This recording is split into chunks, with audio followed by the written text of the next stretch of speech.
Good morning. Good morning. And good morning. I don't know, for some reason I was waiting for something else to happen, like the countdown, but this morning didn't do the countdown. And it usually goes three, two, one. Didn't do that this morning. So good morning. How was your weekend? How was your weekend? I'm hoping and I'm praying that it went well. We had a lot take place between last Thursday, the last time I spoke with you, and today. It's been quite interesting. And Friday, the reason I wasn't in position was because I went to support the Rotary Club I belong to help the big brothers, big sisters, and donations. They had donations, and so we packed up things from that people may need since Sally hit, and also because of the pandemic. So we had school supplies still. We still had they had clothes, shoes, well, sneakers, um, undies and socks and stuff. And it was really a fun thing to do, and certainly worthy of time to put in for. Uh, it's so funny. I've been fortunate all my life, even though I come from a large family, that I wasn't. Um, we weren't on the needing end too much. My father probably just worked himself to death, making sure. Good morning. I think that's you, Sunshine. Good morning, Sunshine. Um, my family, my dad just probably worked himself to death to make sure that we had everything that we needed, and he would barter. I don't know if anybody's ever heard of bartering. Tell me about it. But bartering was just a way to make ends meet. Like my father would go and do things for another family, and then they would do certain things for us. And that, let me say this: I ate government cheese, hated government peanut butter because it wasn't right. It just wasn't right. The fact that oil sat on top of it and a whole bunch of other stuff, and we'd be looking at him like he had lost his mind because my dad was also a chef, and so he could cook great meals, and we'd prefer that he just cook, but sometimes he would barter. And my mother was a great cook too, so we just learned how to make do. We learned how to make do. So the wonderful thing about when you've been given well to do something with, you need to do something well for someone else.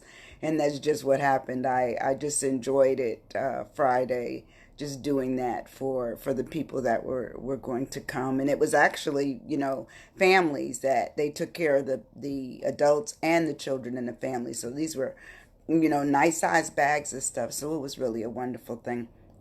But anyway, I'm hoping that your weekend went well. You see, the president, number 45, went into the hospital with, good morning, Miss Rosie. How are you? With having COVID-19.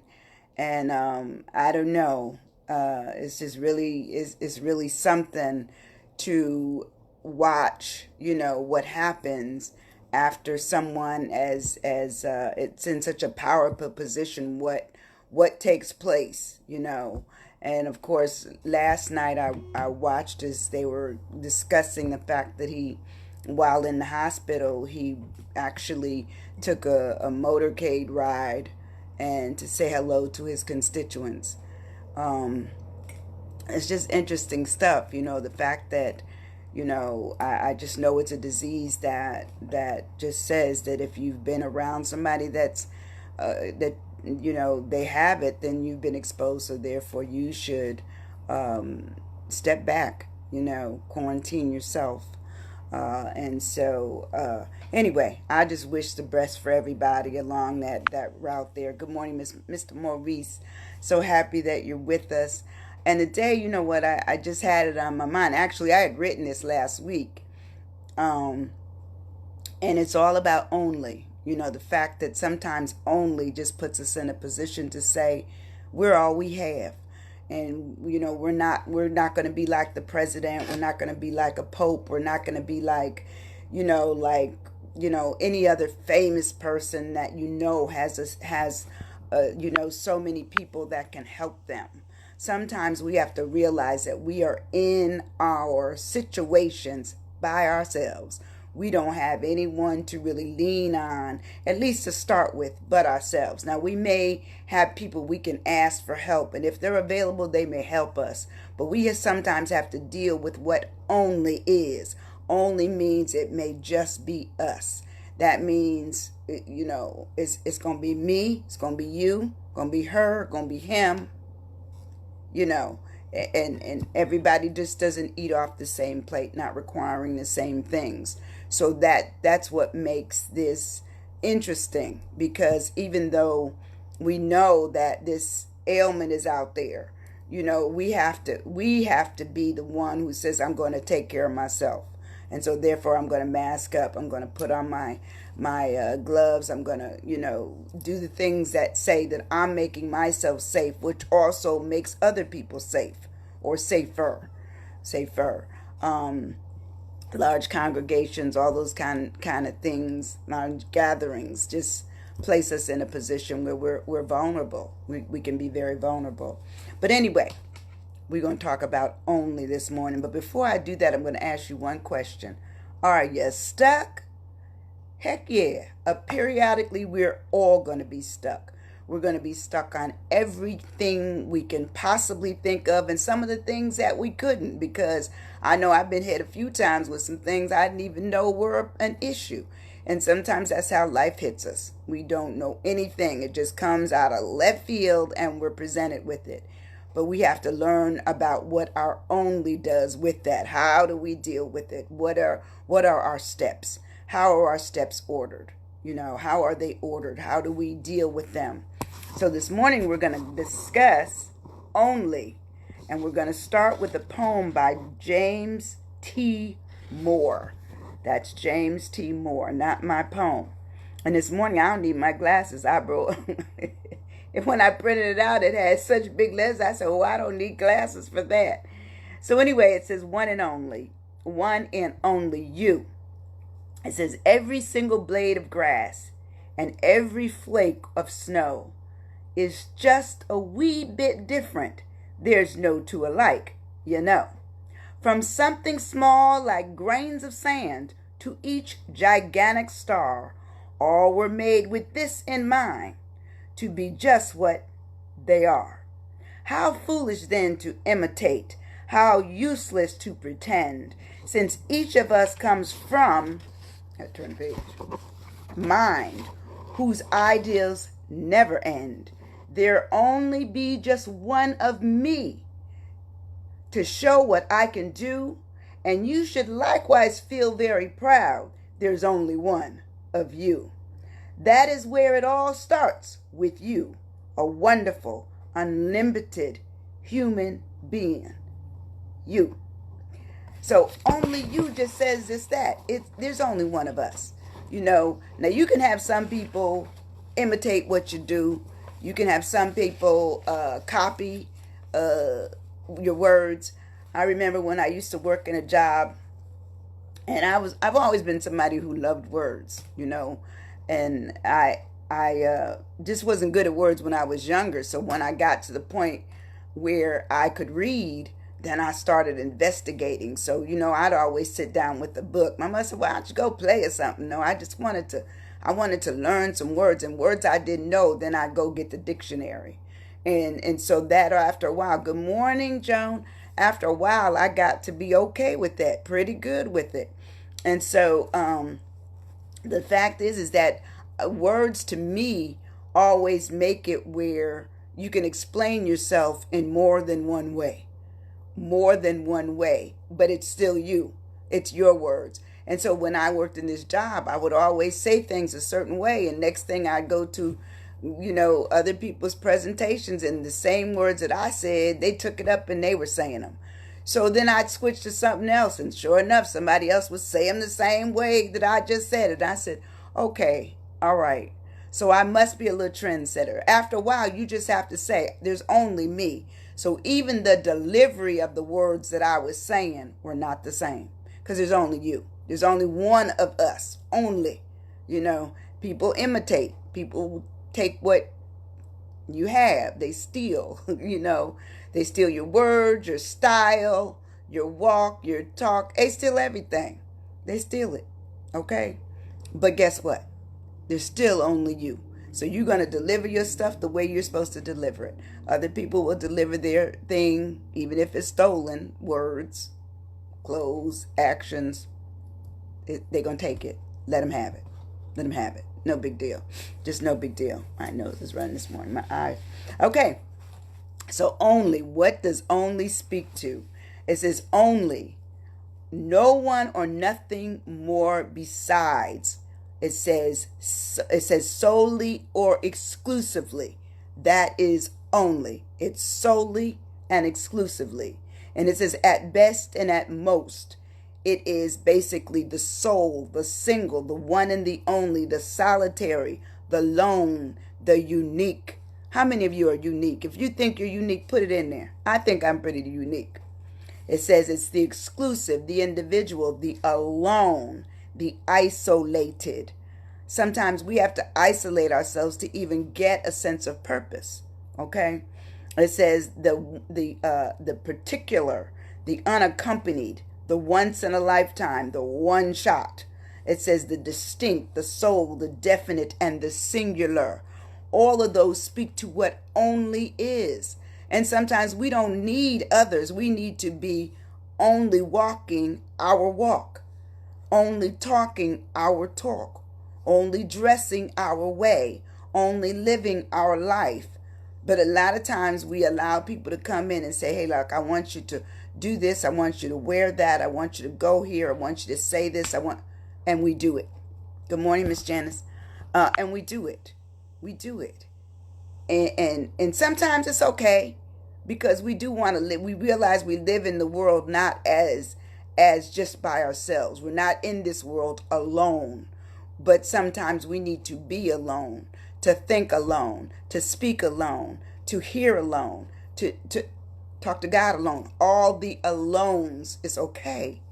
But when we come back into the more circular portion of life, when we jump in there, we still have our own way of speaking and communicating with others. You know, we still have our own walk. You know, we're supposed to anyway. But it says, you know, that we as being only, we're special. We're special. We're unique. You know, nobody thinks like you. Now you can start talking and people may sound like you, but that doesn't mean they're you because they're not. They're not. You know, they may emulate how you dress and then want to imitate it. You know, they love it. So they say, oh, I'm gonna dress like him. I'm gonna dress like her. And that's the look I want. And I just take it as, okay, so I'm trending something here. Okay, I'm all right with it. And when I was younger, I used to get upset because, you know, young people, everything upsets them. And as a young person, I was no different than anyone else. I got a little upset because I thought that my style was my style. But guess what? There's also freestyle. People come and they say, yep, I'm going to go get that outfit. And have you ever gone to an event and you're not the only one wearing that outfit? That's what happens, you know, especially when they sell multiple, you know, numbers of the same outfit. You're bound to do it at one point in time. You're bound to look like somebody else. So anyway, when we really speak to, you know, only, we're speaking to, you know, onlyness. That's the O, onlyness. Without any others is only. Means you are alone. You are solely, exclusively, entirely, justly, merely, simply, but that's it. You are who you are. There's no getting around it, no getting away from it. You know, the specialness of you is just that. You know, you can have 10 people in the room and all 10 people collectively make a group, but there's only one of each of them there. Only. You are one of the other that are there. Oh, that's my niece calling. I can't call her, talk to her right now. But anyway, but only just does just that. It sets you up to understand that you are the onlyest. You know, you're the one. You're the one. And it's okay. It's okay. You know, if you're comfortable in your skin, then you can stand up in any area with anyone and still be who you are. Be it quiet, be it talkative, be it one who wants to party, maybe somebody who likes to drink a little bit, maybe somebody wants to dance, whatever it is, it's okay. There's nothing wrong with any of that. It's you. It's your only you. The N of only is narcissism. Now, you probably say, well, why the heck did she pick narcissism? Because all of us have just a little bit of narcissism. Now, if you're narcissistic, that's totally different, because that means you are consumed with yourself. But narcissism, to me, in this instance, it says inordinate fascination with oneself, excessive and self-love. Now, the reason I used narcissism in this instance is that we need to be cognizant of who we are, how we look, how we talk. And so I believe that we need a little bit of, just looking at ourselves. Who are we? How are we talking? How are we presenting ourselves? So I'm not saying to be absorbed. I'm not saying to be crazy, but I'm saying at least you know who you are in the midst of all the other people that you will meet, that you don't take on other personalities, that you don't take on other people's speeches, other people's ways of dressing, other people's, what I would say, their persona. You don't want it. Build your own. So it says, inordinate fascination with oneself, excessive self-love, vanity, and it's self-centeredness. And the reason I use this is because I believe that we need something that gives us traction to know who we are. So I'm not saying narcissism to the max. I'm saying I'm conscious of who I am. I know who I am. And so it says self-centeredness, smugness, egotism, arrogance, self-absorption, self-importance, self-love, self-regard, selfishness. And I put all of those in there because some of those are very extreme. I'm not telling you to go all the way up to the end of any of these words that I mentioned. I'm saying you need to have a healthiness about, when it's time for you to take a rest from people. That would be something selfish. When it's time to hold your head high because they've tried to bring you down low, that has to be where you just have you find that arrogance enough to put the head up and you don't look back or down. Okay. And then it talks about self-importance, importance enough to get you from point A to point B through projects, through, relationships, through whatever, that you've really measured this out so that you are not left feeling bad because someone might have said something bad to you. And sometimes people do. They see your walk, they see that you're doing well, and they bring you down. That's if you let them. And sometimes we do. I'm human. We're all human. And so sometimes something's going to happen and we're going to let it down and we're going to be feeling bad. But it says that I'm saying to you that these things, to have a little bit of narcissism, just a tad, just makes us conscious enough about who we are. Not the extreme, not the obnoxious, and certainly not the one that you want to, as soon as you see them, you turn in the opposite direction. No, because to me, it's a crowded field. If I enter into conversations with people or in groups with people and I'm so self-absorbed that I can't see or hear anybody else, that would be wrong. That would be wrong. We have to understand that we have to have a level of understanding of who we are and that we are the only one there that we know well. After that, we need to be open for conversation, open for discussion.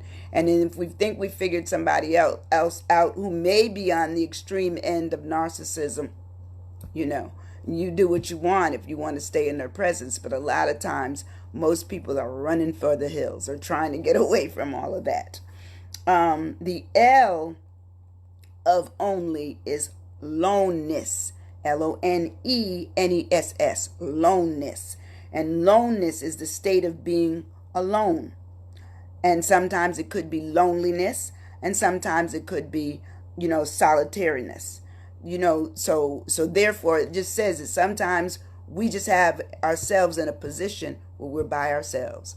Nobody else is around and we're really okay with it. Or it may be a period that we're having a rough patch. And so we're not that comfortable being alone. We feel vulnerable. We feel, where we brought in rejection or we brought in, self-loathingness or something. Something's going on, where we are having some trouble. And those times, that's when we need to find somebody that we really trust and put our what I would say, our intentions and our feelings on the line. That's if you can trust them. Because some people will take your low and make it their high for the day. Go on now. They just, as soon as you tell them something, they up the road. Say, guess what? She is. He is. They did. So that's not the right person. So anyway, when we have this loneliness, this state of being alone, it says you're a loner. Occasionally, we need to be a loner. That's sometimes when we get our best thoughts, when we're by ourselves. Sometimes they say when you're in your blues area is when you could probably write the next chapter, the next steps for your life is when you're in the blues area. When you're in your happy point, you feeling a level of levacy. You're there. You're right there. You don't even have to worry about it. And so you don't worry about it at all. And so it says you can be lonely, you can be lonely hearted, you can be lonesome, you can be lonesome you can have lonesomeness, or you can put yourself in what they call seclusion.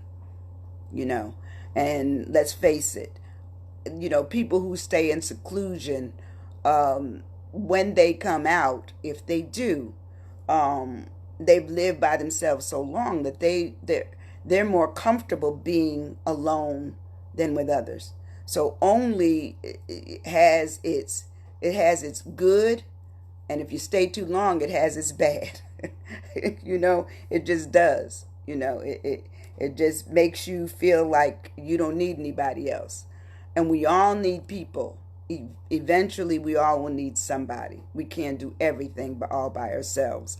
But we have to be able to stand on our twos, think with our one, love with our heart, be in a position of, as long as I'm down here, I'm going to try to do the best I can for myself and others. Notice I didn't say it was that you're not still trying to reach out to others, but you're trying to take care of yourself too. You got to. And sometimes you don't take care of yourself. You can't be around for others. You won't. You'll burn yourself out or have stroke, have some kind of medical intervention. You don't need it. Unnecessary. Now, the why of only is yourself. It's just yourself. So simple. It says you, it's you and only you. It's going to be myself. It could be themselves, okay? When you're describing others, it could be me and the you of yourself. You are it. It says, and it could be that when you discuss yourself, you can be discussing your identity. Now, let's face it. We may like certain foods. That may be part of our identity. We may like certain clothes. We may be of a certain religion and a certain nationality, a certain sexuality. All of those speak to identity, where people can identify you by what you've either said or what you may be doing. So those are your onlys that they see. They see those. And then it says you could also be talking about in yourself of being position. In a position, you're talking about, I'm a father, I'm a mother, I'm a sister, I'm an auntie, I'm a teacher, I'm a writer, I'm a singer, I'm a drummer. Whatever it is, those are yourself that people could describe as you. They see this as your only, Now you may have other things that you can add to that, because we're not only just one thing. We're many things which make up the only us that we are. We're many things. We could be motivators. We could be, charmers. We could be bus drivers. We could be doctors. Like, I'm quite sure the doctors that were working with, the number 45 over the this past weekend have all identified themselves in some way, of their assisting him. They're going to be able to put that on their resume and certainly be a part of the discussion of what they did for this president in fighting this illness. Okay. So anyway, then we can talk about, the other positions are, you could be married, you could be single, you could be a part of a couple. There's just so many things that are descriptive of the only you are. Now you may have what I would call similar things that are going on with your friends. They're also married, they're also grandparents, they're also parents, they're also so many things. But you are the only, person that you are. You are. Nobody else. Nobody else can be you but you. Nobody. So those are the things. And it says when you're just defining who you are, you should be able to say, I'm not only this, I'm also this, and I'm also that, and I'm also this. So that way it lets people see in your only you have many things that you can do. In the only you have many things that you do. And one thing is that I know who I am. That to me, that's only. That's an only thing. I know what I do. That's an only thing. I can speak on it. I can speak on it. Other people may be able to do it too, but I'm the only one that may do it my way. Somebody else, you may see them and they said, oh, well, somebody else, this kind of reminds me they do this too. Okay. But I'm the only me. You are the only you. So anyway, I had some questions. I'm having some questions. Okay.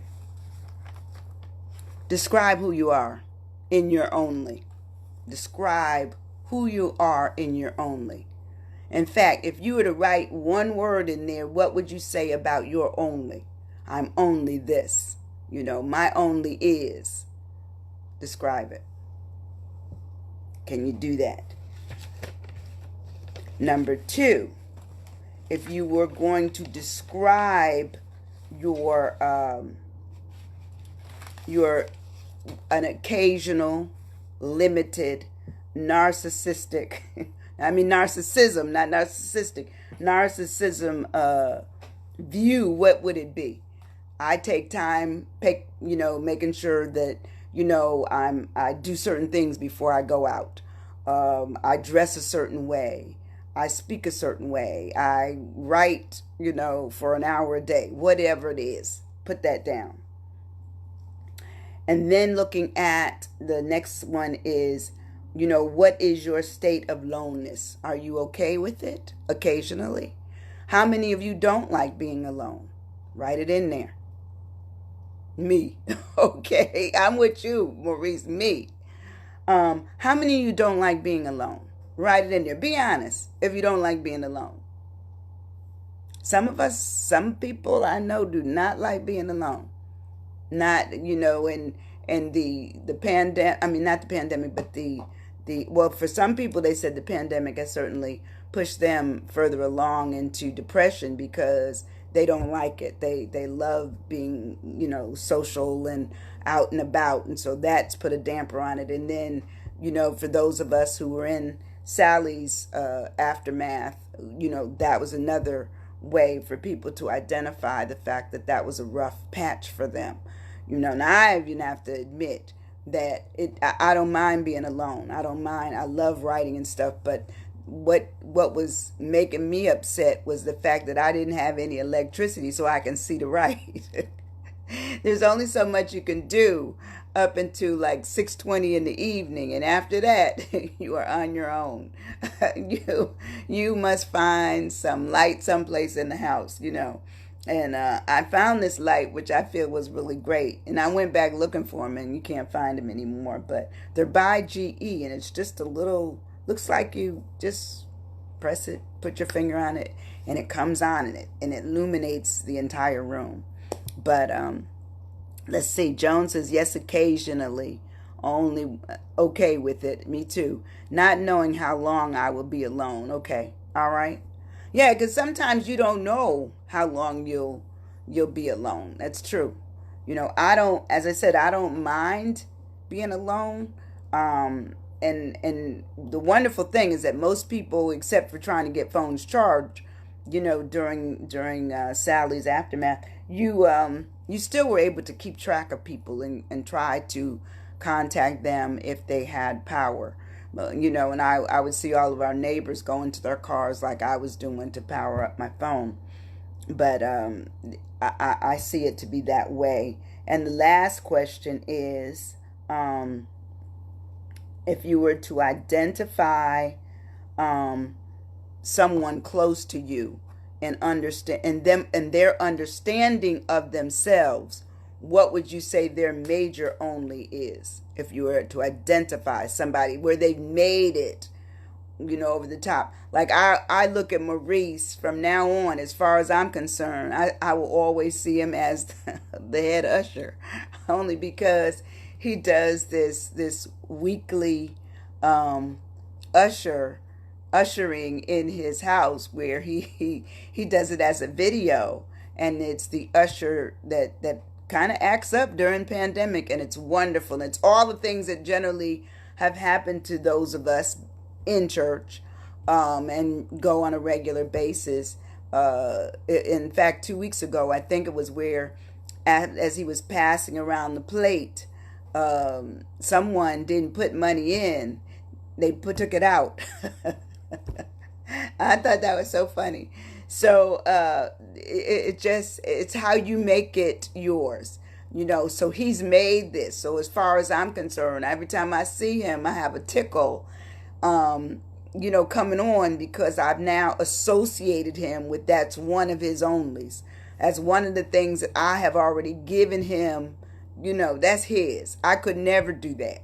I could never do that. But I love it. I love it when I see it. It's always inspiring. It's always inspiring, because he always makes it, associated with some life situation. And that's how life is. We're going to go through our onlys, because sometimes we may be the only one that sees something going wrong. We see the train going off the track and no one else sees it until it's off. And that's what I call, when you've been having that, almost like that sixth sense, when you say, hey, this is not going well. Certainly not going well for me, and it doesn't look like it's going well for them, but they don't get it. And that is life. That is life. Sometimes we see things wrong and we never speak on it, or we're the last to see it because we weren't looking for it, and because we were caught up on ourselves or caught up on other things that we missed the bigger picture. But life goes on, no matter what we do, no matter who we see. Our lives as being the only one. When we leave here, everything we see, everything we do, it will be everything we did and everything we was. But we can't take it with us, So our legacy will also go with us, with what we left behind, so that people can remember. And so they will remember you. And then they only remember you for so long, because unless you become what I call a Beethoven, a Bach, Lincoln, Martin Luther King, history just has its place. And, only those who around you may know you well. They may know you well. But a lot of times, we know as much as we can know in the short period of time that we hear. So I say, live your life. Be your only you any way you want to do it. Okay? If you love to read, and you love to write, and you love to act, and you love to sing, you love to go to school, do all of those things. Do as much as you can. And I tell you, I do. I don't need any more degrees. But I loved going to school. I loved the challenge, because it challenged me. And I don't know, I told you I was cleaning up some areas in my house that I'm trying to throw away and get rid of, and really what I'm calling a flushing of just history. Nobody cares. Nobody cares. You know, my daughter, she said, oh, yeah, yeah, you could throw that away. I said, well, do you want this? Yeah, I'll keep that. I'll keep that. But after a while, you just realize that, who you're saving it for? Nobody. So give it away to somebody that can use it. And that's my new motto since Sally came through. Get down to what you can use, and what you can't use, get rid of. So my prayer will be that my memory for others will be that I tried to do as much as I could for others, as I was getting rid of something that was good for me while I used it, but when it became less useful, then I found another place for it. And that to me that's heartfelt. I'm excited about that. In fact, I did some yesterday, and I was just jumping for joy when I got back in my car. I said, oh Lord, that feels so good. The Lord will help you. He'll help you to what I call resurface, and come up with some other ways for you to use the gifts that He's given you. And so that was my gift. That was my gift. But anyway, I love you guys. I appreciate you for coming. We're going to talk about another subject tomorrow, and let's keep the world up in prayer, especially our country. I kind of get anxious at times, because I'm saying, we just seem to be so vulnerable, so less in power than what we used to be. We used to be called a superpower, and they say we are, but they're saying also that we're waning in that area. And so that's one of those things where I'm thinking about the only country, and what we're doing, and how we need to just continue in a good sense, that we keep a place in the world that is worthy. It's worthy. But anyway, I love you. I'm going to see you tomorrow. We'll be here at 9 o'clock. Bring your pad and pencil. Please share. Go to my YouTube channel. And please sign up and become a subscriber. And we're going to move forward. We're just going to move forward. I love you dearly. Thank you. Have a great, great, great day of only you. Bye-bye. Absolutely doing the same. All right, Joe. Bye-bye now, sweetie.